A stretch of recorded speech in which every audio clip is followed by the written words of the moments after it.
அலைக்கும்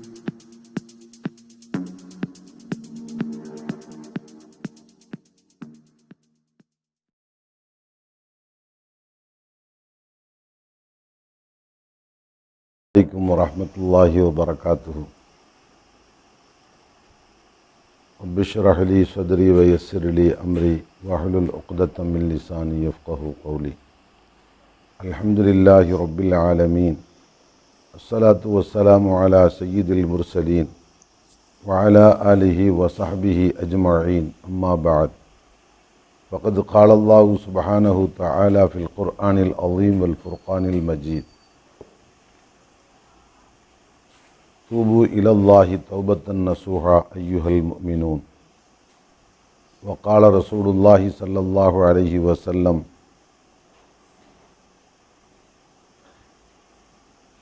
வல்லாஹி இன்னி லா அஸ்தக்ஃபிருல்லாஹ வ அதூபு இலைஹி ஃபில் யௌமி அக்ஸர மின் 70 மர்ரா அவு கமா கால ஸல்லல்லாஹு அலைஹி வஸல்லம். அன்புமிக்க அருமை பெரியோர்களே, அன்பார்ந்த அருமை சகோதரர்களே, புனிதமிக்க ரமலான் மாதத்தின் 6ஆம் நாள் இரவை நாம் அடைந்திருக்கின்றோம். இந்த நல்ல சந்தர்ப்பத்தில் ஒரு உண்மையான முஃமின் இந்த ரமலான் மாதத்தில் அடைந்து கொள்ள வேண்டிய அரும்பெரும் பாக்கியங்கள் எவை என்பதை பற்றி நாம் சிந்தித்து பார்க்கின்றோம். இதற்கு முந்தைய தினங்களில் ரமலானை கண்ணியப்படுத்திய நல்லடியார்கள் என்ற பெயரை பெறுவதற்கு நாம் என்ன என்ன காரியங்களை செய்ய வேண்டும், எந்த காரியங்களில் நம் கவனத்தை திருப்ப வேண்டும் என்பதை பற்றி பார்த்தோம். இன்று ரமலான் மாதம் முடிவதற்குள் நாம் அடைந்து கொள்ள வேண்டிய மாணிக்கங்கள் எவை என்பதை பற்றி நாம் சிந்தித்து பார்க்கிறோம். அன்புக்குரியவர்களே, இந்த ரமலான் மாதத்தில் நாம் அடைந்து கொள்ள வேண்டிய 3 பெரும் பாக்கியங்கள் உண்டு. அதிலே முதன்மையான பாக்கியம் நம்முடைய கடந்த கால வாழ்க்கையை தூய்மைப்படுத்துகின்ற மஃபிரத்து என்ற மன்னிப்பு. நம் கடந்த கால வாழ்க்கையில் நாம் தெரிந்தும் தெரியாமலும் சிறிதும் பெரிதுமாக, புதிதும் பழையதுமாக, தனியாகவும் கூட்டாகவும், பகலிலும் இரவிலும் எத்தனையோ வகையான பாவங்களை நாம் செய்திருக்கின்றோம். இந்த பாவங்களோடு நாம் அல்லாஹுவை சந்திக்கின்ற நிலை வந்துவிடக்கூடாது. அல்லாஹ் பாதுகாக்க வேண்டும். காரணம், மனிதனுடைய வாழ்க்கையில் அவன் செய்த பாவங்கள் தான் அவனை அச்சுறுத்துகின்றன. மரணத்தின் வழியில் அவனுடைய நிலைமை என்னவாகும், கபருக்குள்ளே அவனுடைய நிலை என்னவாகும், நாளை மறுமையில் நீதி விசாரணையின் போது கடைசியில் அவனுக்கு சொர்க்கமா நரகமா என்று தீர்ப்பளிக்கப்படுகின்ற போது, இப்படி பல்வேறு சந்தர்ப்பங்களில் அவன் செய்துவிட்ட பாவங்கள் தான் அவனுக்கு எதிராக வந்து நிற்கிறது. ஆகவே ஒரு மனிதன் தன் வாழ்க்கையில் வெற்றி பெற வேண்டும் என்று சொன்னால், முதல் அவனுக்கு அவசியம் கடந்த கால வாழ்க்கையில் நிகழ்ந்துவிட்ட பாவங்கள் அத்தனையும் மன்னிக்கப்பட வேண்டும், மன்னிப்பின் மூலமாக அழிக்கப்பட வேண்டும். இது முதல் முக்கியமான ஒரு அம்சம். இந்த மாபெரும் பாக்கியத்தை பெற்றுத்தருகின்ற மகத்தான மாதம்தான் புனிதமிக்க ரமலானுடைய மாதம். அன்புக்குரியவர்களே, இந்த ரமலான் மாதம் முடிவதற்குள் நாம் எப்படியாவது அல்லாஹ்விடத்தில் கண்ணீர் சிந்தி, உள்ளம் வெதும்ப, கண்ணீர் கண்கள் மல்க, தழுதழுத்த குரலில் அல்லாஹ்விடத்தில் கெஞ்சி கேட்டு, அல்லாஹ், என் கடந்த கால வாழ்க்கையில் நான் செய்துவிட்ட பாவங்களை மன்னித்து விடுவாயாக. அல்லாஹ், நீதான் எனக்கு எஜமான், உன்னை தவிர்த்து எனக்கு வேறு நாயன் இல்லை, நான் உனக்குத்தான் அடிமை, நான் வேறு யாருக்கும் அடிமை இல்லை, என் பாவங்களை நீதான் மன்னிக்க வேண்டும், அல்லாஹ் என்னை மன்னித்து விடு என்று திரும்ப திரும்ப திரும்ப அல்லாஹ்விடத்தில் கண்ணீரும் கம்பலையுமாக கெஞ்சி கேட்டு, எப்படியாவது ரமலானுடைய மாதம் முடிவதற்குள் ஒரு மனிதன் தன் கடந்த கால வாழ்க்கையில் நிகழ்ந்த பாவங்களை அழிக்கவல்ல தௌபா என்ற மன்னிப்பை பெற்றுவிட்டான் என்று சொன்னால் அவன் பெரிய பாக்கியசாலி. ஆனால் ரமலான் முடிந்தும் ரமலான் முடிய போகிறது, அவன் இன்னும் மன்னிப்பை பெறவில்லை என்று சொன்னால் அவன் துர்பாக்கியசாலி. பெருமானாருடைய வார்த்தையில் அவன் சபிக்கப்பட்ட சாபத்துக்குரிய ஜீவன். அருமை நாயகம் ஸல்லல்லாஹு அலைஹி வஸல்லம் சொன்னார்கள், மற்ற ரமலானில் பெற வேண்டிய மற்ற பாக்கியங்களை பெற்றால் உண்மையிலே பெரிய பேர்தான். ஆனால் இந்த மக்ஃபிரத் என்ற இந்த பாக்கியத்தை கண்டிப்பாக பெற்றே தீர வேண்டும். பெற தவறினால் அவன் சபிக்கப்பட்ட சாபத்துக்குரிய ஜீவன் என்று அல்லாஹுவின் தூதர் எச்சரிக்கின்றார்கள். அருமை நாயகம் ஸல்லல்லாஹு அலைஹி வஸல்லம் சொன்னார்கள், ரகிம அன்ஃபு ரஜுலின், அந்த மனிதன் நாசமாகட்டும். யார்?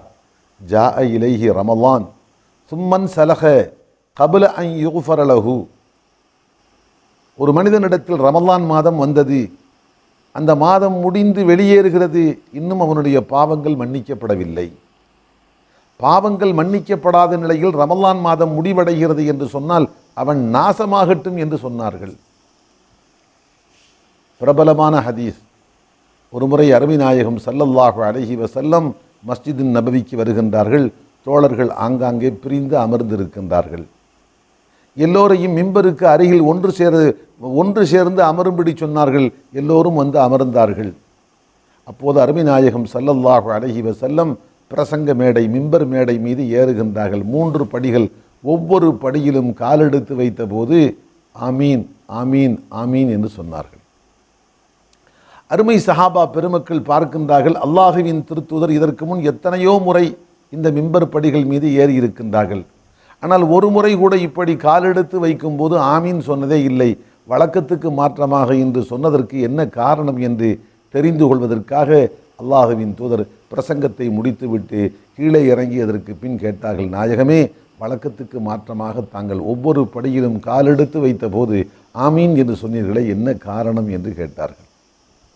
அப்போது அருமை நாயகம் ஸல்லல்லாஹு அலைஹி வஸல்லம் சொன்னார்கள், தோழர்களே, எனக்கு முன் வானவர் கோமான் ஜிப்ரீல் அலைஹிஸ்ஸலாம் காட்சி அளித்தார்கள், தோற்றம் தந்தார்கள். அப்படி காட்சி அளித்த அவர்கள் ஒவ்வொரு படியில் நான் காலெடுத்து வைத்த போது ஒவ்வொரு துவா செய்தார்கள். அதற்கு ஆமீன் சொல்ல சொன்னார்கள். நான் ஆமீன் சொன்னேன். முதல் படியில் காலெடுத்து வைத்த போது சொன்னார்கள், ஒரு மனிதன் ரமலானுடைய மாதத்தை அடைந்தும் அந்த மாதத்தில் அவன் பாவ மன்னிப்பை பெறாத நிலையில் அந்த மாதம் முடிகிறது என்று சொன்னால் அவன் நாசமாகட்டும், அவன் இறை அருளை விட்டும் தூரமாகட்டும் என்று சொன்னார்கள். நான் ஆமீன் என்று சொன்னேன். இரண்டாவது படியில் காலெடுத்து வைத்த போது சொன்னார்கள், நாயகமே, உங்களுடைய திருநாமம் ஒரு மனிதனுக்கு முன்பாக சொல்லப்பட்டு உங்கள் மீது அவன் ஸலவாத்து சொல்லவில்லை என்று சொன்னால் அவன் நாசமாகட்டும் என்று சொன்னார்கள். நான் ஆமீன் என்று சொன்னேன். மூன்றாவது படியில் காலெடுத்து வைத்த போது சொன்னார்கள், தாய் தந்தை இருவரில் ஒருவரையோ முதுமை பருவத்தில் ஒரு மனிதன் பெற்றிருந்தும் அவர்களுக்கு பணிவிடை சேவைகள் செய்வதன் மூலம் சொர்க்கத்துக்கு செல்ல வேண்டும், ஆனால் அவர்களுக்கு சேவைகள் பணிவிடைகள் செய்யாமல் அவன் சொர்க்கத்துக்கு செல்லவில்லை என்று சொன்னால் அவன் நாசமாகட்டும் என்றார்கள். நான் ஆமீன் என்று சொன்னேன். அன்புக்குரியவர்களே, இங்கே சிந்தித்து பார்க்க வேண்டும். ரமலான் மாதம் கண்டிப்பாக மன்னிப்பு பெற்றே தீர வேண்டிய மாதம். அந்த மாதத்தில் கூட ஒரு மனிதன் மன்னிப்பை பெறவில்லை என்று சொன்னால் அவன் சபிக்கப்பட்ட சாபத்துக்குரிய ஜீவன் என்ற கருத்தை தான் அல்லாஹுவின் திருத்தூதர் குறிப்பிடுகின்றார்கள்.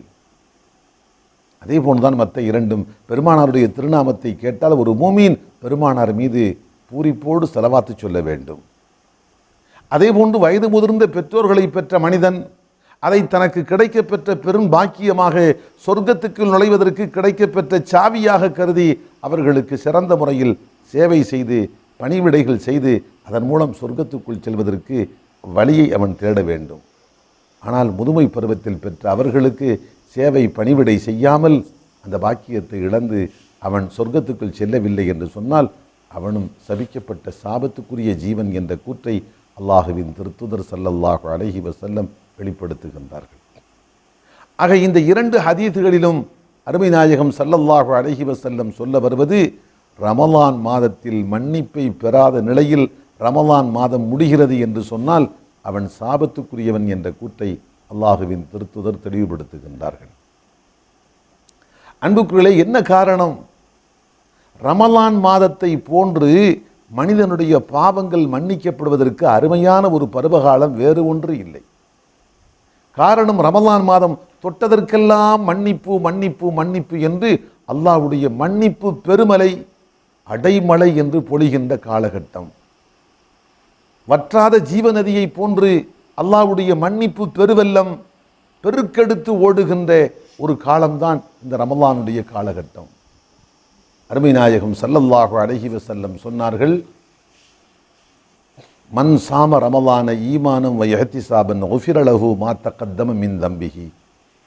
ஒரு மனிதன் ரமலானுடைய நோன்பை நோர்க்கின்றான் என்றால் அவனுடைய முன் செய்த பாவங்கள் அத்தனையும் மன்னிக்கப்படும். இரண்டே இரண்டு நிபந்தனைகள். ஒன்று, அல்லாஹ் மீது அவனுக்கு பரிபூரணமான நம்பிக்கை இருக்க வேண்டும். இரண்டு, அல்லாஹ் தருவதாக வாக்களித்திருக்கின்ற கூலியின் மீது ஆசை எதிர்பார்ப்பு இருக்க வேண்டும். அல்லாஹ் மீது நம்பிக்கையும் அவன் தருகின்ற கூலியின் மீது ஆசையும் ஆர்வ துடிப்பும் இருக்க ஒரு மனிதன் ரமலானுடைய நோன்புகளை நோக்கிறான் என்று சொன்னால் அவனுடைய முன் செய்த பாவங்கள் அத்தனையும் மன்னிக்கப்படும் என்று சொன்னார். அதே போன்று மன் காம ரமலான ஈமானம் வ இஹ்திசாபன் குஃபிர லஹு மா தகத்தம மின் தம்பிஹி. ஒரு மனிதன் ரமலானுடைய இரவுகளில் நின்று வணங்குகிறான் என்றால் அவனுடைய முன் செய்த பாவங்கள் அத்தனையும் மன்னிக்கப்படும். அதே இரண்டு நிபந்தனைகள், அல்லாஹ் மீது பரிபூரணமான நம்பிக்கை, அல்லாஹ் தருவதாக வாக்களித்திருக்கின்ற கூலி மீது எதிர்பார்ப்பு ஆசை. இந்த இரண்டும் இருக்க ஒரு மனிதன் ரமலானுடைய இரவு காலங்களில் நின்று வணங்குகிறான் என்றால் அல்லாஹ் அவனுடைய முன் செய்த பாவங்கள் அனைத்தையும் மன்னித்து விடுகின்றான். இதையும் தாண்டி பெருமானா சொன்னார்கள், மன் காம லைலத்தல் கத்ரி ஈமானம் வ இஹ்திசாபன் குஃபிர லஹு மா தகத்தம மின் தம்பிஹி. லைலத்துல் கத்ருடைய ஒரே ஒரு இரவு யார் நின்று வணங்குகின்றாரோ, லைலத்துல் கத்ருடைய இரவு என்பது ஒரு 12 மணி நேரம் கூட இல்லை. சூரியன் மறைந்ததில் இருந்து ஆரம்பமாகிறது, சுபுகு சாதிக்கு உதயமானவுடன் முடிந்து விடுகிறது. சூரியன் மறைந்தவுடன் என்ன செய்கிறோம்? மகரிபுக்கு பாங்கு சொல்கிறோம். சூரியன் மறைந்தவுடன் மகரிபுக்கு பாங்கு. சுபுகு சாதிக்கு உதயமானவுடன் ஃபஜ்ருடைய சுபுகுடைய பாங்கு சொல்கிறோம். ஆக 2 பாங்குகளுக்கு இடைப்பட்டது தான் அந்த லைலத்துல் கத்ருடைய இரவு என்பது. மகரிபுடைய பாங்கு, சுபுகுடைய பாங்கு, இந்த 2 பாங்குகளுக்கு இடைப்பட்ட நேரம்தான் லைலத்துல் கத்ருடைய இரவு என்பது.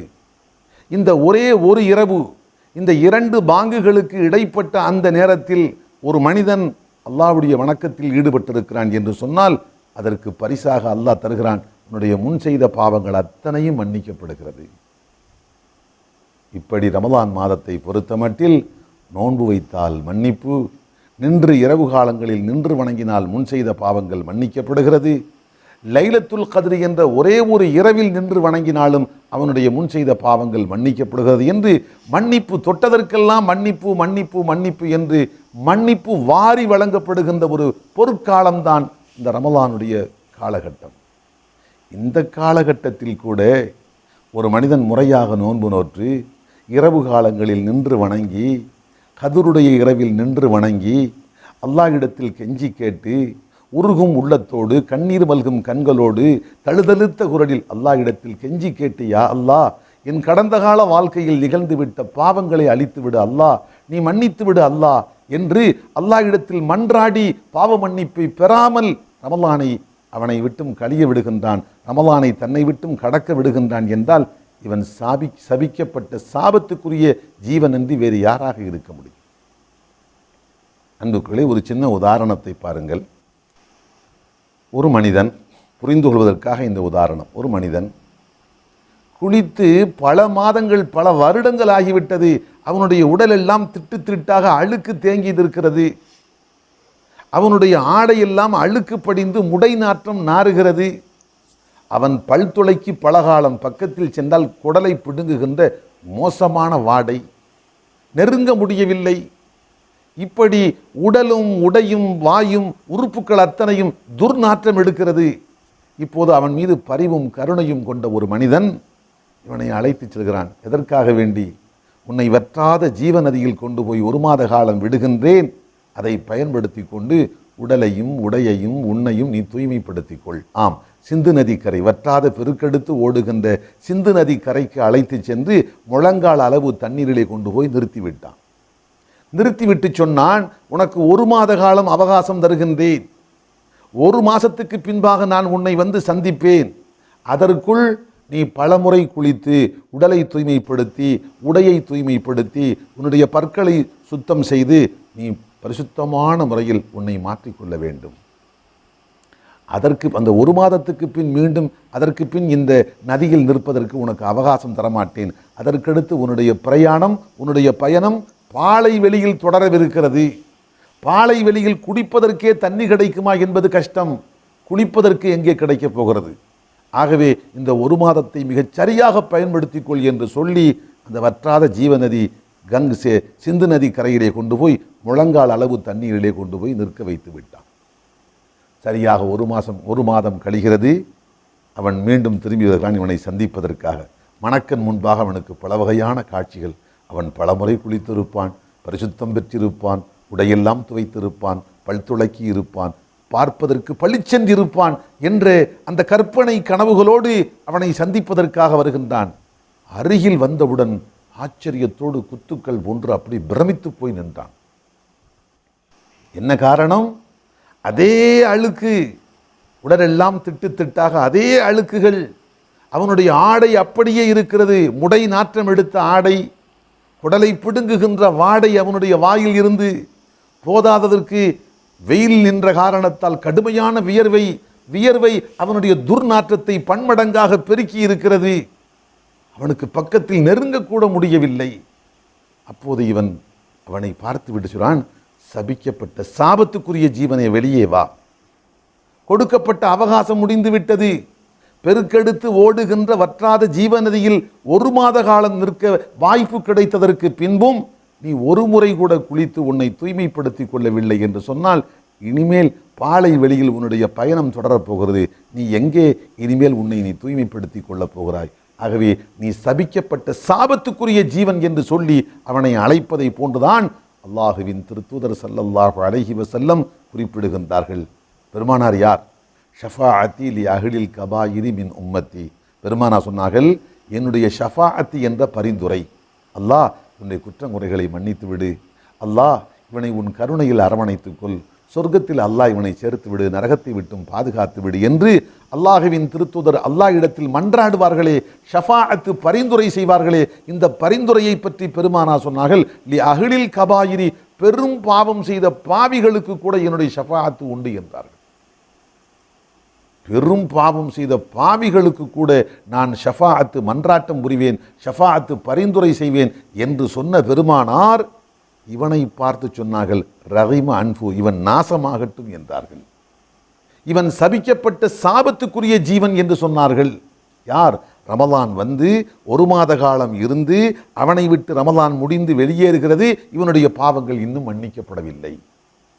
கடந்த கால பாவங்கள் மன்னிக்கப்படாத நிலையில் ஒரு முறை கூட கண்ணீரோடு அல்லாஹ் இடத்தில் கெஞ்சி கேட்டு அல்லாஹ் இடத்தில் மன்றாடி கடந்த கால பாவங்களை அழிக்க வல்ல தௌபா பாவ மன்னிப்பை பெறாத நிலையில் அவனை விட்டும் ரமலான் விடைபெறுகிறது என்று சொன்னால் இவன் சபிக்கப்பட்ட சாபத்துக்குரிய ஜீவன் என்று வேறு யார்? அதனால் தான் பெருமானார் நாசமாகட்டும் என்று சொன்னார்கள். சில இடங்களில் சபிக்கப்பட்ட சாபத்துக்குரிய ஜீவன் என்றும் சொன்னார். ஆக அன்புக்குள்ளே, ரமலான் மாதத்தில் நாம் பெற வேண்டிய பாக்கியங்களில் அதிமுக்கியமான பாக்கியம், எப்படியாவது ரமலான் முடிவதற்குள் அல்லாஹ் இடத்தில் நாம் தௌபா பாவ மன்னிப்பை பெற்றுவிட வேண்டும். அப்படி என்றால் ஒரு கேள்வி, வெறுமனே நாம் அல்லாஹ் என் பாவங்களை மன்னித்து விடு என்று சொன்னால் போதுமா? அல்லாஹ் பாவங்களை மன்னித்து விடுவானா? இல்லை. அன்புகளே, இங்கே தௌபா என்றால் அதனுடைய சரியான அர்த்தத்தை புரிந்து கொள்ள வேண்டும். தௌபா என்பதற்கு 3 அங்கங்கள் இருக்கின்றன. இந்த 3 அங்கங்களோடு ஒரு மனிதன் தௌபா செய்தால் நிச்சயமாக அவனுடைய தௌபா ஏற்றுக்கொள்ளப்பட்டு அவனுடைய பாவங்கள் அத்தனையும் அழிக்கப்பட்டு மன்னிக்கப்பட்டு போகும். அதில் ஒரு துளியும் சந்தேகமில்லை. 3 காலகட்டங்களோடு சம்பந்தப்பட்டது தௌபா. ஒன்று கடந்த காலத்தோடு சம்பந்தப்பட்டது. எப்படி? இதுவரைக்கும் அவன் வாழ்நாளை திரும்பி பார்க்கிற போது இதுவரைக்கும் அந்த வாழ்நாளில் செய்துவிட்ட பாவங்கள், அந்த பாவங்களை நினைத்து பார்க்கும்போது அவனுடைய உள்ளத்திலே உருக்கம் ஏற்பட வேண்டும், வேதனை ஏற்பட வேண்டும், துடிப்பு ஏற்பட வேண்டும், கைசேதம் ஏற்பட வேண்டும். ஏன்தான் இந்த பாவங்களை செய்தேனோ, இந்த பாவங்களை மட்டும் நான் செய்யாமல் இருந்திருந்தால் அல்லாவுக்கும் எனக்கும் எத்தனை சுமூகமான உறவு, எத்தனை நெருக்கம், அல்லாவுக்கு நான் அன்பனாக கூட இருந்திருப்பேனே. ஆனால் இந்த பாவங்களை செய்த காரணத்தால் அல்லாவுக்கும் எனக்கு மத்தியில் திரை விழுந்து விட்டது. அல்லாவை விட்டும் நான் தூரமாக இருக்கின்றேன். அல்லாஹ்வுடைய விரோதிகளில் ஒருவனாக இருப்பேனோ என்று சந்தேகப்படுகின்ற அளவுக்கு என்னுடைய நிலைமை மாறி போயிருக்கிறது.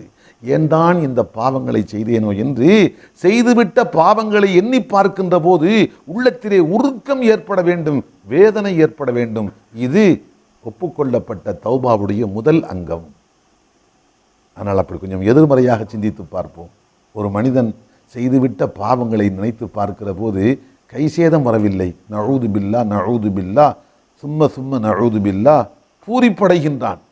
செய்துவிட்ட பாவங்களை எண்ணி பார்க்கும்போது இனம் புரியாத ஒரு இன்பம், ஒரு அற்ப இன்பம் தென்படுகிறது. பூரிப்படைகின்றான், மகிழ்ச்சி அடைகின்றான். நஊது பில்லா, இவன் தௌபா செய்வதற்கு இன்னும் முன் வரவில்லை. தௌபா என்று சொன்னால் செய்துவிட்ட பாவங்களை நினைக்கும் போது வேதனை வர வேண்டும், முதல் அங்கம். அடுத்து நிகழ்காலத்தோடு சம்பந்தப்பட்டது. என்ன? உடனடியாக அந்த பாவத்தை நிறுத்திவிட வேண்டும், அந்த பாவத்தை கைவிட்டு விட வேண்டும். குடிக்கின்றான், குடியை விட்டுவிட்டுத்தான் தௌபா செய்ய வேண்டும். தௌபா செய்கிறான், குடிக்கிறான், தௌபா செய்கிறான். இப்படி மாறி மாறி குடியோடும் தௌபாவோடும் திரும்ப திரும்ப அவன் இருக்கிறான் என்றால் அவன் தன்னைத்தானே ஏமாற்றிக் கொள்கிறான். திருடன் திருட்டு குற்றத்தை விட வேண்டும், குடிகாரன் குடிக்கின்ற பழக்கத்தை நிறுத்த வேண்டும், வேறு சமுதாய விரோத காரியங்களில் ஈடுபடுகின்றவன் அந்த பாவங்களை நிறுத்த வேண்டும். அதற்கடுத்து அல்லாஹ் இடத்தில் தௌபா செய்ய வேண்டும். ஆக தௌபாவுடைய இரண்டாவது பிரதான அங்கம் நிகழ்காலத்தோடு சம்பந்தப்பட்டது. உடனடியாக அந்த பாவத்தை அவன் நிறுத்த வேண்டும். பாவத்தோடு தொடர்பு வைத்துக்கொண்டே கேட்டால் அது தௌபா இல்லை. அடுத்து 3 எதிர்காலத்தோடு சம்பந்தப்பட்டது. எப்படி? எதிர்காலத்தோடு சம்பந்தப்பட்டது. யா அல்லாஹ், இனி என் எதிர்கால வாழ்க்கையில் இந்த பாவத்தை நான் ஒருபோதும் செய்ய மாட்டேன். இந்த பாவங்களை என் எதிர்கால வாழ்க்கையில் நான் ஒருபோதும் செய்ய மாட்டேன் என்று சத்திய பிரமாணம் எடுக்க வேண்டும், வைரம் பூண்ட உறுதி கொள்ள வேண்டும். அன்புக்குள்ளே, இது எதிர்காலத்தோடு சம்பந்தப்பட்டது. அப்படி ஒருத்தனுக்கு உறுதி வந்தால்தான் அவன் செய்கின்ற தௌபா தௌபத்தன் நசூஹா, அல்லாஹ் இடத்தில் ஒப்புக்கொள்ளப்படுகின்ற களப்பற்ற தௌபாவாக இருக்கும். ஆனால் தௌபா செய்கின்ற போதே அவனுடைய உள்ளத்தின் ஒரு ஓரத்தில் ஒரு அற்ப ஆசை இருக்கிறது. எப்படி? இப்போது நாம் தௌபா செய்கின்றோம், சில மாதங்களுக்கு பின்பாக, சில வருடங்களுக்கு பின்பாக இந்த பாவத்தை செய்வதற்கு வாய்ப்பு கிடைத்தால் சந்தர்ப்பத்தை பயன்படுத்தி கொள்வோம். இப்போதைக்கு தௌபா, வாய்ப்பு கிடைக்கின்ற போது நாம் அந்த பாவத்தை மீண்டும் செய்வோம் என்ற ஒரு அற்ப எண்ணம், ஒரு சபல எண்ணம் அவனுடைய உள்ளத்தின் ஓரத்தில் இருக்கிறது என்று சொன்னால் அது தௌபத்தன் நசூஹா இல்லை, அல்லாஹ் இடத்தில் ஒப்புக்கொள்ளப்படுகின்ற தௌபா இல்லை. அவன் தன்னைத்தானே தௌபா என்ற பெயரில் ஏமாற்றிக் கொள்கிறான். தௌபா என்று சொன்னால் அல்லாஹ், இனி இந்த பாவத்தின் பக்கம் நான் தலை வைத்து படுக்க மாட்டேன், என் மரண பரியந்தம், என் சக்கராத்தினுடைய மடியேறுகின்ற வரைக்கும் இந்த பாவத்தின் பக்கம் திரும்பி கூட பார்க்க மாட்டேன், இது சத்தியம் என்று அல்லாஹ் மீது சத்திய பிரமாணம் எடுக்கின்ற அளவுக்கு உறுதி வேண்டும். அப்படி கடந்த காலத்தில் செய்த பாவத்தை எண்ணி பார்க்கின்ற போது கைசேதம், நிகழ்காலத்தில் அந்த பாவத்தை கட்டோடு விட்டு விடுவது, நிறுத்தி விடுவது, எதிர்காலத்தில் இனிமேல் அந்த பாவத்தை செய்ய மாட்டேன் என்ற உறுதி. சிலர் கேட்கலாம், சரி இந்த உறுதி சில போது குலைந்து விட்டால் பின்னர் பார்த்துக்கொள்ளும். ஒரு மனிதன் நான் இனிமேல் இந்த பாவத்தை செய்ய மாட்டேன் என்று சொன்னால் ஒரு 10 வருடத்துக்கு பின்பாக ஏதோ ஒரு சந்தர்ப்ப சூழ்நிலையில் மறுபடியும் சரிக்கு விழுந்து விட்டான். 10 வருடம் பாதுகாத்தான் அந்த உறுதியை, அதற்கடுத்து சரிக்கு விழுந்து விட்டான். அப்படியா?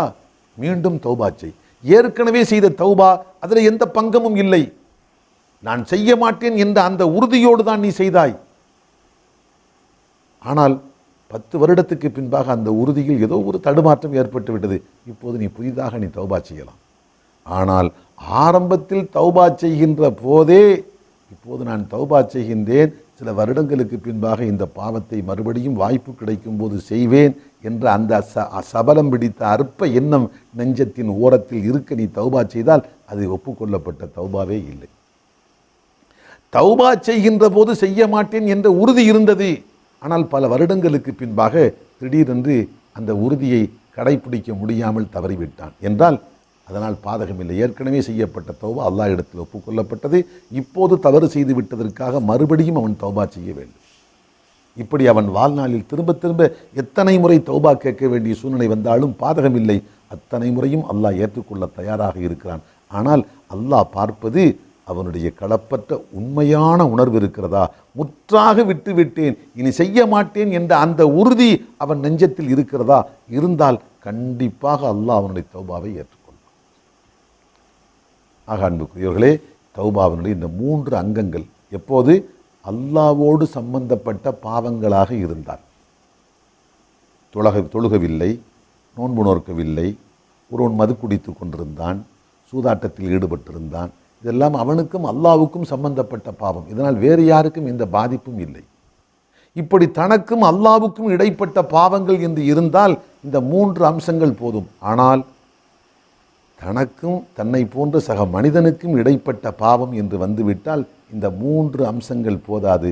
இதை தாண்டி 4வது ஒரு அம்சமும் தேவை. கடந்த காலத்தை நினைத்து கைசேதம், நிகழ்காலத்தில் அந்த பாவத்தை நிறுத்தி கொள்வது, எதிர்காலத்தில் அந்த பாவத்தை செய்ய மாட்டேன் என்ற உறுதி, அத்தோடு அடியார்களோடு சம்பந்தப்பட்ட பாவமாக இருந்தால் அந்த பாவங்களை 2ஆக பிரிக்கலாம். ஒன்று பொருளாதாரத்தோடு சம்பந்தப்பட்ட பாவங்கள், மற்றொன்று பொருளாதாரம் அல்லாத பாவங்கள். உதாரணத்துக்கு பொருளாதாரம் என்றால் ஒரு மனிதனுடைய பணத்தை களவாடி கொண்டு வந்து விட்டான், ஒரு 10 லட்சம் ரூபாயை ஒரு மனிதனிடமிருந்து களவாடி கொண்டு வந்து விட்டான். இப்போது திருடி வந்த இவன் கடந்த கால திருடியதற்காக கை செய்தப்பட்டான். இப்போது திருட்டை நிறுத்தி கொண்டு விட்டேன்னு சொல்லிவிட்டான், இனிமேல் திருட மாட்டேன்னு சொல்லிவிட்டான். போதுமா? போதாது. ஏற்கனவே திருடி கொண்டு வந்த 10 லட்சம் ரூபாயை உடையதாரியிடத்தில் கொண்டு போய் ஒப்படைக்க வேண்டும். திருட்டு பணத்தை உடையதாரியிடத்தில் ஒப்படைத்து விட்டுத்தான் அல்லாஹ் இடத்தில் தௌபா செய்ய வேண்டும்.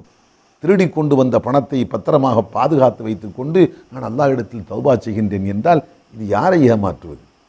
அல்லாஹுவை ஏமாற்ற முடியாது. ஆகவே உடையதாரி இடத்தில் கொண்டு போய் பணத்தை ஒப்படைக்க வேண்டும். இப்படி அறியாமையால் நான் ஒரு தவறு செய்து விட்டேன், உங்களுடைய பணத்தை நான் எடுத்துக்கொண்டு சென்றேன், அல்லாஹ்வுக்காக என்னை மன்னித்துக் கொள்ளுங்கள், இதோ உங்கள் பணத்தை நீங்கள் ஏற்றுக்கொள்ளுங்கள் என்று சொல்லி பணத்தை ஒப்படைத்து விட்டு அடுத்து மன்னிப்பு கேட்பதற்கு வர வேண்டும். இது கூடுதலான 4வது அம்சம். இது காசு பணத்தோடு சம்பந்தப்பட்டதாக இருந்தால். இன்னும் சில போது மானம் மரியாதையோடு சம்பந்தப்பட்டிருக்கும். எப்படி? ஒரு மனிதனை அநியாயமான முறையில் ஒரு கூட்டத்தில் வைத்து அவமானப்படுத்தி இருப்பான், அவனுடைய கண்ணியத்தை சீர்குலைத்திருப்பான், 4 பேருக்கு முன்பாக அவனை கேவலப்படுத்தி இருப்பான், அவனுடைய கௌரவம் பாதிக்கப்பட்டு போயிருக்கும், சுயமரியாதை பாதிக்கப்பட்டு போயிருக்கும். இன்னும் சில போது அவனை அடித்து உதைத்திருப்பான், கை காலை முறித்திருப்பான், பாதிப்பை ஏற்படுத்தியிருப்பான், இரத்த காயத்தை ஏற்படுத்தி இருப்பான். இன்னும் சில போது கொலையே செய்திருப்பான். சம்பந்தப்பட்ட மனிதனுடைய தந்தையையோ பிள்ளையையோ சகோதரனையோ கொலை செய்திருப்பான். இப்போது கேள்வி, இது போன்று ஒருவனுடைய உயிருக்கோ ஒருவனுடைய மானம் மரியாதைக்கோ அல்லது உடல் ரீதிய உறுப்புகளுக்கோ பாதிப்பை ஏற்படுத்தி இருந்தான் என்று சொன்னால் இவன் எப்படி தௌபா செய்வது? ஆம், இது போன்ற சந்தர்ப்பங்களில் இந்த 3ஐயும் கடந்து 4வதாக பாதிக்கப்பட்ட அந்த மனிதனிடத்தில் சென்று கேட்க வேண்டும், அல்லாஹ்வுக்காக என்னை மன்னித்து விடு, உன்னை நான் ஏசினேனே, பேசினேனே, உன் கையை காலை உடைத்தேனே, அல்லது உன் சகோதரனை கொலை செய்தேனே, அல்லாஹ்வுக்காக என்னை மன்னித்து விடு என்று மன்னிப்பு கேட்க வேண்டும். மன்னித்து விட்டால் அல்ஹம்துலில்லாஹ், பிரச்சனை முடிந்தது. ஆனால் அவன் மன்னிப்பதற்கு தயாராக இல்லை. அப்படியா? அப்படி என்றால் ஈட்டு பணம் பெற்றுக்கொண்டு நஷ்ட ஈட்டை பெற்றுக்கொண்டு என்னை மன்னித்து விடு, உன்னை அடித்தேன், அத்தனை அடிகளுக்கும் 10,000 ரூபாய் உனக்கு நான் நஷ்ட ஈடாக தருகின்றேன், உன்னை நான் சபையோர்களுக்கு முன்பாக சந்தி சிரிக்கும்படி அவமானப்படுத்தினேன், அதற்காக நான் இத்தனை 1000 ரூபாய் உனக்கு நான் பொருள் பகரமாக தருகின்றேன், பெற்றுக்கொண்டு மன்னித்து விடு. உன் சகோதரனை, உன் தந்தையை நான் கொன்றேன், அதற்காக ஒரு 70 லட்சம் ரூபாய் நான் உனக்கு நஷ்ட ஈடாக தருகின்றேன், பெற்றுக்கொண்டு மன்னித்து விடு. அவன் அதை ஏற்றுக்கொண்டு மன்னித்து விட்டால் அல்ஹம்துலில்லாஹ். ஆனால் அவனோ மன்னிப்பதற்கும் தயாராக இல்லை, ஈட்டு பணத்தை பெற்றுக்கொண்டு உன்னை விடுவிப்பதற்கும் தயாராக இல்லை. அப்படியா? அடுத்து 3வது கட்டம், உன்னை நீ அவனிடத்தில் சரணடைய செய்ய வேண்டும், உன்னை நீ அவனிடத்தில் ஒப்படைக்க வேண்டும். அப்படி என்றால் அவனிடத்தில் நீ உன்னை ஒப்படைக்க வேண்டும். எப்படிப்பட்ட சபையில் வைத்து அவனை நீ கேவலப்படுத்தினாயோ அதே போன்ற ஒரு சபையில் வைத்து அது போன்ற சூடான கேவலமான சொற்களை சொல்லி உன்னை அவன் பகரமாக கேவலப்படுத்துவான். அதை நீ ஏற்றுக்கொள்ள வேண்டும். அவன் எப்படி உன்னை இரத்த காயம் ஏற்படுகின்ற அளவுக்கு அவனை நீ தாக்கினாயோ அதே போன்று அவன் உன்னை தாக்குவான். உன் கையையோ காலையோ அவனை நீ உடைத்ததை போன்று உன்னை அவன் கை கால்களை உடைப்பான், முறிப்பான். அதை நீ ஏற்றுக்கொள்ள வேண்டும். அல்லது அவனுடைய தந்தையை நீ எப்படி கொன்றாயோ அதே விதமாக பழிக்கு பழி என்ற அடிப்படையில் உன்னை பகரமாக கொள்ளுவான், அதை நீ ஏற்றுக்கொள்ள வேண்டும். அன்புக்களை கேட்பதற்கு சிரமமாக தெரியலாம், ஆனால் இதுதான் யதார்த்தமான நிலை. நாளை அல்லாஹ் இடத்தில் போகின்ற போது செய்துவிட்ட பாவங்கள் எல்லாம் மன்னிக்கப்பட்டு அப்பழுக்கற்ற பரிசுத்த ஜீவனாக நான் அல்லாஹ்வுக்கு முன்பாக போய் நிற்க வேண்டும் என்ற ஆசை இருக்கிறதா? அப்படி என்றால் தௌபாவினுடைய 3 அங்கங்களையும் தாண்டி சம்பந்தப்பட்ட மனிதனிடத்தில் அதற்கு பரிகாரம் தேட வேண்டும். அவன் மன்னிக்காவிட்டால் ஈட்டுப்பணம் ஏற்கப்படாவிட்டால் பழிக்கு பழி என்பதற்காக தன்னை அவனிடத்தில் பழி வாங்குவதற்காக ஒப்படைக்க வேண்டும். அப்படி அவன் பழி வாங்கினால் அல்ஹம்துலில்லாஹ். அருமை நாயகம் ஸல்லல்லாஹு அலைஹி வஸல்லத்தினுடைய பொற்காலத்தில் பார்க்கின்றோம், ஒரு சில சஹாபாக்கள் தான் செய்துவிட்ட பாவத்துக்காக தன்னையே பெருமானாரிடத்தில் கொண்டு வந்து ஒப்படைக்கின்றார்கள். எப்படி? ஒரு தோழர் சொல்கிறார், நாயகமே, நான் விபச்சார குற்றம் புரிந்து விட்டேன், எனக்கு தண்டனையை கொடுத்து என்னை தூய்மைப்படுத்துங்கள். அவர் ஒன்றும் தெரியாமல் வரவில்லை, அவருக்கு தெரியும் விபச்சார குற்றத்துக்கு என்ன தண்டனை அவருக்கு தெரியும். கல்லால் அடித்து, அதாவது சித்திரவதை, கழுத்தை ஒரே வெட்டாக வெட்டிவிட்டால் வேறு விஷயம், ஓட ஓட கல்லால் அடித்து அவன் மரணமடைகின்ற வரைக்கும் கல்லால் அடித்து கொல்லப்படுவது பயங்கரமான தண்டனை. அப்படி ஒரு தண்டனை அந்த காலத்தில் குர்ஆனிலே இறக்கி அல்லாஹ் திருவசனத்தில் இறக்கி வைத்திருக்கின்றான். ஃபர்ஜிமூஹுன், அவர்களை கல்லால் அடித்து கொள்ளுங்கள். அப்படிப்பட்ட காலத்தில் வந்து குறிப்பிடுகின்றார், நாயகமே, நான் விபச்சார குற்றம் புரிந்து விட்டேன், எனக்குரிய தண்டனையை நிறைவேற்றி என்னை தூய்மைப்படுத்துங்கள் என்று கேட்டுக்கொண்டார். அல்லாஹுவின் தூதர் அவருக்கு திரும்ப திரும்ப வாய்ப்பளித்தார்கள். ஒருவேளை வாழ்க்கையில் ஏற்பட்டுவிட்ட விரக்தியின் காரணமாக எப்படியாவது உயிரை மாய்த்து கொள்ள வேண்டும் என்ற எண்ணத்தில் இப்படி செய்யாத ஒரு குற்றத்தை செய்ததாக வந்து சொல்லி அதற்கான தண்டனையை பெற்று தன்னை மாய்த்து கொள்ள வேண்டும் என்று இவர் கருதுகின்றாரோ என்று கருதிய பெருமானார், போய்விட்டு திரும்பி வாருங்கள் என்றார்கள். அவர் போனால், ஆனால் மறுபடியும் திரும்பி வந்து விட்டார். அடுத்து மறுபடியும் பெருமானார் திரும்ப அனுப்புகிறார்கள், மறுபடியும் வருகின்றார். இப்படி 3 முறை வந்ததற்கு பின் அல்லாஹுவின் தூதர் தோழர்களுக்கு சொன்னார்கள், தோழர்களே, காரியத்தை நடத்துங்கள். ஆம், தோழர் மாயிஸ் கொண்டு போய் மைதானத்தில் நிறுத்தி வைக்கப்பட்டார். நாலாபுறங்களிலேயும் கற்கள் கொண்டு வந்து குவிக்கப்பட்டது. அல்லாஹுவின் திருத்தூதருடைய உத்தரவை ஏற்றதற்கு பின் நாலாபுறங்களில் இருந்தும் கற்களை எறிந்து அந்த தோழர் கொல்லப்படுகின்றார். தனக்குரிய தண்டனையை உரிமையோடு பெற்றுக்கொண்டு பரிசுத்தமான குற்றங்கள் மன்னிக்கப்பட்ட பரிசுத்தமான நிலையில் அல்லாஹுவின் திருச்சமூகத்தில் போய் சேருகின்றார். அன்புக்குள்ளே நாம் சிந்தித்து பார்க்க வேண்டும். இப்படி அடுத்த சில குற்றங்களை பொறுத்த மட்டில் அந்த குற்றங்களுக்காக தான் மன்னிக்கப்பட வேண்டும் என்று சொன்னால், தன் உயிரை காவு கொடுத்தால் தான் மன்னிக்கப்படும் என்று இருக்கிற போது உயிரை காவு கொடுப்பதற்கும் அர்ப்பணிப்பதற்கும் தயாராக இருக்க வேண்டும். அருமை நாயகம் ஸல்லல்லாஹு அலைஹி வஸல்லத்துடைய வாழ்க்கையில் இப்படியும் ஒரு நிகழ்ச்சி நடந்தது. ஒரு நாள் அல்லாஹுவின் திருத்தூதர் ஸல்லல்லாஹு அலைஹி வஸல்லம் அமர்ந்திருக்கின்றார்கள். ஒரு நீக்ரோ அடிமை வருகிறார். நீக்ரோ பார்ப்பதற்கு பங்கரையான தோற்றம், கம்பி போன்ற முடி, மூக்கு சப்பட்டையாக நைந்திருக்கிறது, உதடுகள் பெருத்திருக்கிறது, நிறமோ கரிய நிறம். அவர் வருகின்றார். வந்தவர் சொன்னார் பெருமானாரை பார்த்து, யா ரசூலல்லாஹ், நான் இந்த உலகத்தில் செய்யாமல் விட்டு வைத்த பாவம் என்று ஒன்று இல்லை, எல்லா பாவங்களையும் செய்திருக்கின்றேன், அல்லாஹ் என்னை மன்னிப்பானா?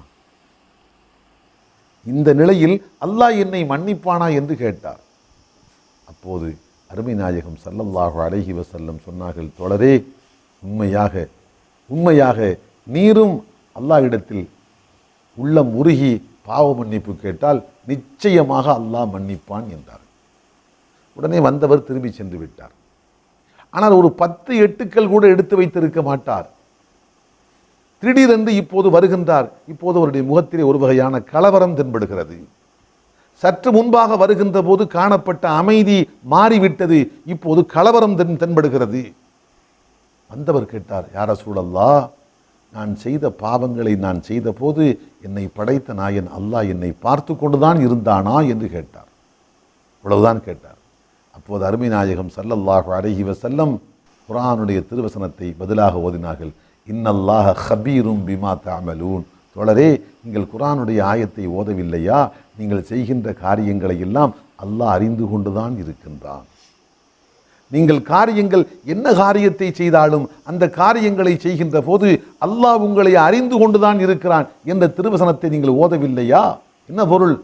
நீங்கள் எதை செய்தாலும் சரி, செய்கின்ற போது அல்லாஹ் உங்களை அறிந்து கொண்டு பார்த்து கொண்டுதான் இருக்கிறான் என்று அதற்கு பொருள். இந்த பதிலை கேட்டவுடன் அவர் என்ன உணர்வால் தாக்கப்பட்டாரோ தெரியவில்லை. நின்று கொண்டிருந்த அவர் எழுப்பிய ஓசை, அல்லாஹு அக்பர் என்று எழுப்பிய ஓசை நெடுந்தூரத்துக்கு கேட்டது. நின்று கொண்டிருந்த அவருடைய உடல் தடார் என்று கீழே சாய்கிறது. கைகளும் கால்களும் உதற அடுத்த வினாடி ரூஹு பெறுகிறது. இன்னா லில்லாஹி வ இன்னா இலைஹி ராஜிஊன் என்று அருமை நாயகம் ஸல்லல்லாஹு அலைஹி வஸல்லம் மெதுவாக சொல்லிக் கொண்டார். அன்புக்குள்ளே, இவர் பாவம் செய்தார். ஆனால் தன் செய்த பாவங்களை செய்த போது தன்னை படைத்த நாயன் அல்லாஹ் பார்த்து கொண்டிருந்தான் என்பதை எண்ணி பார்த்தபோது அப்போது அவருக்கு ஏற்பட்ட அந்த உணர்வுகளை அவரால் கட்டுப்படுத்த முடியவில்லை. அதுவே அவருடைய உயிருக்கு உலை வைத்து விட்டது. அந்த உணர்வு அவருடைய உயிருக்கே உலை வைத்து விட்டது. ஆம், இதுதான் கடந்த கால வாழ்க்கையில் நிகழ்ந்துவிட்ட பாவங்களை எண்ணி பார்க்கும் போது ஏற்படுகின்ற கைசேதம். அந்த கைசேதம் சில போது மனிதனுடைய உயிருக்கு கூட உலை வைத்து விடலாம். ஆக எப்படியோ நாம் செய்துவிட்ட பாவங்களை எண்ணி பார்க்கின்ற போது கைசேதப்பட வேண்டும். உடனடியாக அந்த பாவங்களை நிறுத்திவிட வேண்டும். எதிர்காலத்தில் அந்த பாவத்தை செய்ய மாட்டேன் என்று உறுதி எடுத்துக்கொள்ள வேண்டும்.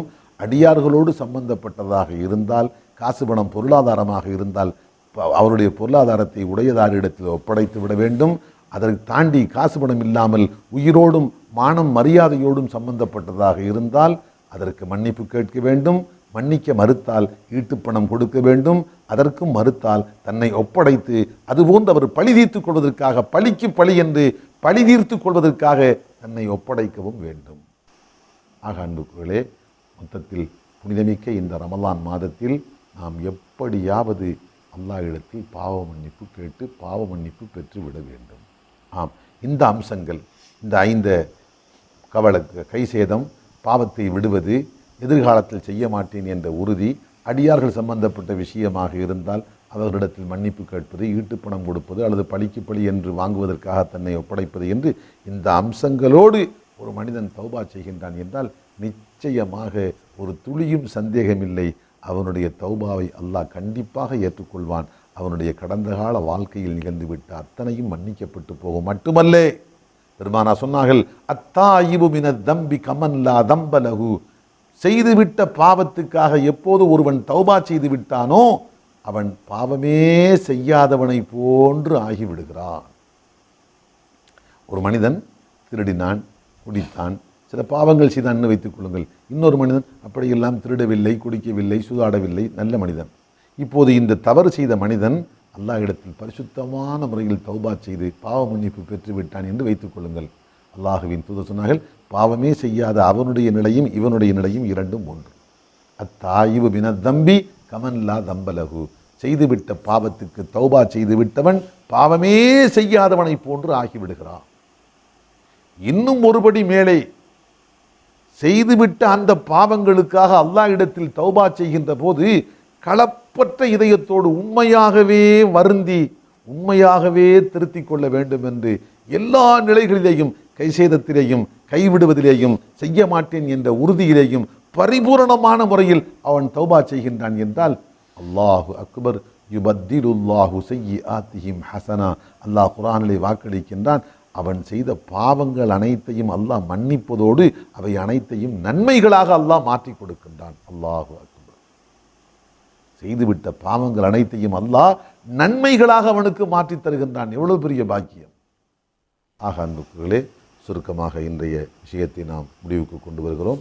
அதாவது ரமலான் மாதத்தில் நாம் அடைய வேண்டிய அரும்பெரும் பாக்கியங்களில் முதன்மையான பாக்கியம் நம் கடந்த கால வாழ்க்கையில் நிகழ்ந்துவிட்ட பாவங்களை அழிப்பதற்குரிய மஃபிரத் என்ற மன்னிப்பை தௌபாவின் மூலமாக நாம் தேடிப்பெற வேண்டும்.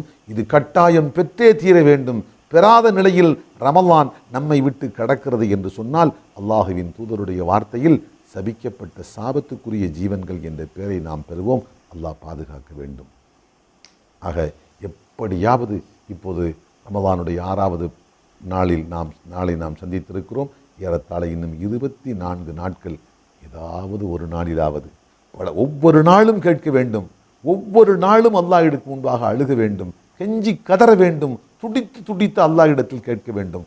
குறைந்தது ஒரு பொழுதாவது ஒரு இரவிலோ ஒரு பகலிலோ ஒரு காலையிலோ ஒரு மாலையிலோ ஒரு பொழுதாவது கண்ணீரோடு அல்லாஹ்விடத்தில் கெஞ்சி கேட்டு பாவ மன்னிப்பு பெறுவதற்கு நாம் முயற்சி எடுத்துக்கொள்ள வேண்டும். அல்லாஹு ரப்புல் ஆலமீன் நாம் கேட்ட இந்த வார்த்தைகளை நம் நெஞ்சத்தில் பதிய செய்து வாழ்க்கையில் கடைப்பிடித்து ஈருலகத்திலும் வெற்றி பெறுகின்ற நல்லவர்களாக ஆக்கியருள்வானாக. ஆமீன் ஆமீன் யா ரப்பல் ஆலமீன். வல்ஹம்துலில்லாஹி ரப்பில் ஆலமீன். கேள்வி கேளுங்க. என்ன கேள்வி வந்தது? என்ன கேள்வி?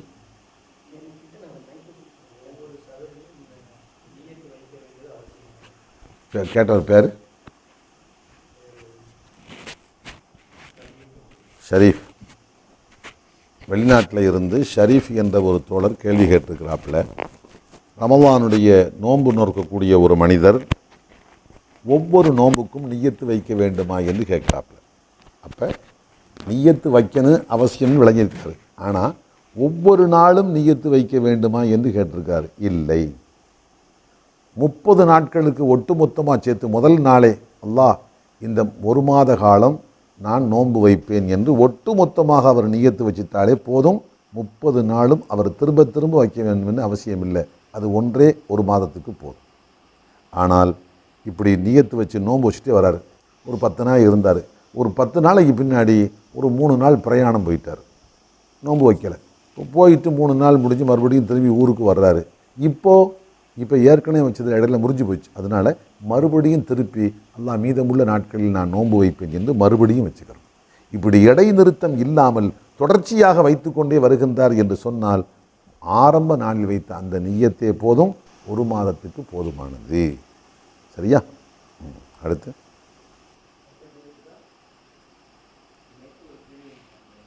கேளுங்க. அல்லாஹு அக்பர். பெரிய பாவம் செய்து விட்டேன், சிறு வயதில் பெரிய பாவம் செய்து விட்டேன், அல்லாஹ் என்னை மன்னிப்பானா என்பது ஒரு கேள்வி. சகோதரர்களே, இங்கே தான் இஸ்லாத்தினுடைய உயர்வை நீங்கள் புரிஞ்சுக்கிறணும்.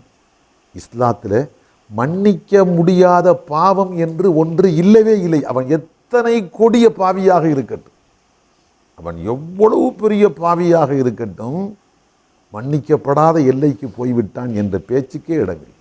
நபி ஸல்லல்லாஹு அலைஹி வஸல்லம் சொன்னாங்க, ஒருவன் பாவம் செய்து செய்து செய்து செய்து அவனுடைய பாவ குவியல் உச்சம் வான்முகட்டை தொட்டுவிட்டது, வானத்தின் முகட்டை தொட்டுவிட்டது. அல்லது பாவம் செய்த அவனுடைய பாவங்கள் அப்படியே பரப்பப்பட்டு பூமி பந்து முழுவதும், பூமி உருண்டை முழுவதும் அவனுடைய பாவத்தால் நிரம்பிவிட்டது. இப்படி நிரம்பினாலும் அவன் உண்மையாகவே அல்லாஹ் இடத்தில் பாவ மன்னிப்பு தேடினால் அவனையும் அல்லாஹ் மன்னிப்பதற்கு தயாராக இருக்கிறான். எப்படி?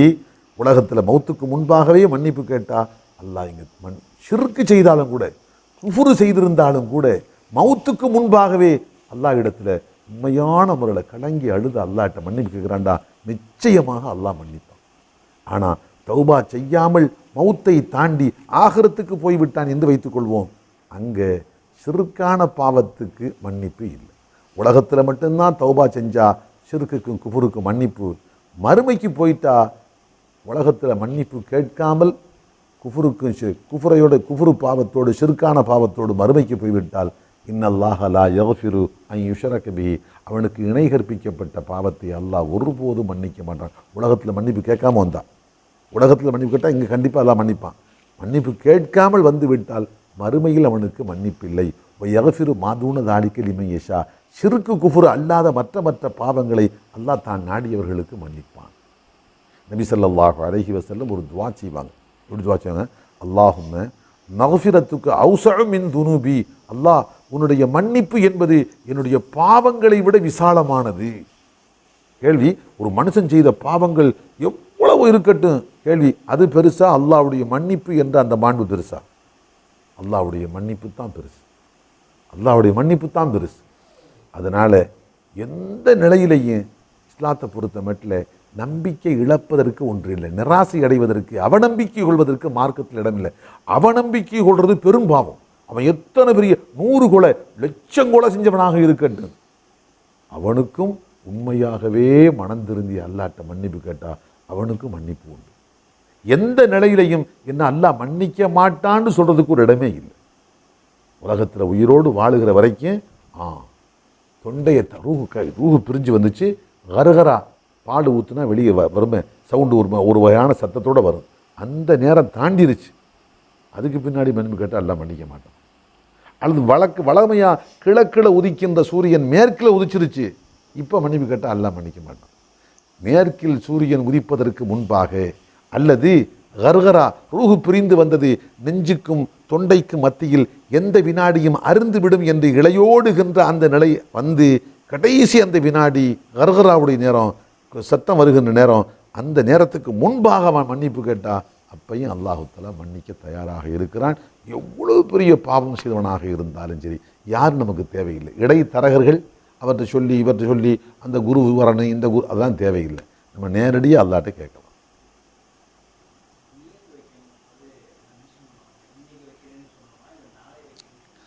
முதல்ல அப்படி ஒரு சப்ஜெக்டே இல்லை. அதாவது நிய்யத்து வைக்க போகும்போது இன்று நான் நோன்பு வைப்பதற்கு நிய்யத்து செய்கின்றேன் என்று சொல்ல வேண்டுமா, நாளை நோன்பு நோற்பதற்கு நான் நிய்யத்து செய்கின்றேன் என்று சொல்ல வேண்டுமா என்பது கேள்வி. இந்த மாதிரி நிய்யத்து செய்கிறதே மார்க்கத்தில் இல்லை. முதல்ல பார்க்குறதுனா கண்ணுடைய வேலை, கேட்குறதுனா காதுடைய வேலை, பேசுறதுண்டா நாவுடைய வேலை, நிய்யத்துனா எண்ணுவது கல்புடைய வேலை. நீங்கள் சொன்னீங்க இங்கே வரும்போது, நான் அங்கேருந்து வரும்போது இந்த பயான் கேட்கணுன்னு எண்ணத்தில் வந்தேன், இடையில என்னுடைய நண்பன் வேறு இடத்துல கூட்டிகிட்டு போயிட்டான்னு சொன்னீங்க. இந்த நிய்யத்தில் வீட்டிலேருந்து வரும்போது பயான் கேட்கணும் நிய்யத்தில் வந்தேன்னு சொன்னீங்க. நீ வீட்டில் வரும்போது இதை வைத்து நான் பயான் கேட்க போகிறேன் இன்றைக்கு அப்படின்னு சொல்லிட்டு வந்தியே. வீட்டிலேருந்து புறப்படும் போது இதை வைத்து நான் அஸ்மாவு பயான ஹைதர் அலி ஹலிம்சா அப்படின்னு சொல்லிட்டு வந்தீங்க. அப்படிலாம் சொல்லலை. அப்போ நிய்யத்தை மனசில் நினைக்கிறது. வீட்டிலேருந்து வரும்போது இன்றைக்கி பயான் கேட்க போகிறோன்னு மனசில் நினச்சிட்டு வந்தீங்க, அதே நிய்யத்து. அது மாதிரி நாளைக்கு நிய்யத்து, நாளைக்கு நோன்பு குடிக்க போகிறோன்னு நினைக்கிறதில்ல மனசில், அதே நிய்யத்து. நைட்டில் சகரில் எழுந்துச்சு நீங்கள் சாப்பிட்றீங்கன்னு சொன்னாலே என்ன அர்த்தம், நாளைக்கு நோன்பு குடிக்க கடந்து சாப்பிட்றீங்க, அதுதான் நிய்யத்து. அதை போயின்னுக்கிட்டு நவைத்து சௌமகத்தின் இதெல்லாம் யார் காட்டி கொடுத்தா? இது நம்ம மக்கள் தன்னால் உருவாக்கி கொண்டது. நிய்யத்துன்னா வாயில் சொல்கிறது இல்லை, கல்பால் நினைக்கணும். கண்ணில் பார்த்தா பார்வை, காதில் கேட்டால் கேள்வி, நாவில் சொன்னால் பேச்சு, கல்பில் நினச்சா நிய்யத்து. நிய்யத்துன்னு சொல்லிட்டு வாயில் சொல்கிறோம், அது எப்படி பேச்சில்? இது பேச்சு எப்படி நிய்யத்தாக முடியும்? அதனால் அப்படி ஒரு சப்ஜெக்டே இல்லை. இன்றைக்குன்னு சொல்ல தேவையில்லை, நாளைக்கும் தேவையில்லை. நாளைக்கு நம்ம நோன்பு பிடிக்க போகிறோம் மனசை நினைக்கிறோமே, அதே போல். சரியா? அல்ஹம்துலில்லாஹ். முடிச்சுக்கலாமா? வேறு இல்லையா? சுப்ஹானக அல்லாஹும்ம வ பிஹம்திக அஷ்ஹது அன் லா இலாஹ இல்லா அன்த அஸ்தக்ஃபிருக வ அத்தூபு இலைக். சுப்ஹான ரப்பிக ரப்பில் இஸ்ஸத்தி அம்மா யசிஃபூன் வ ஸலாம். அஸ்ஸலாமு அலைக்கும் வ ரஹ்மத்துல்லாஹி.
السلام عليك زين الأنبياء السلام عليك أتقى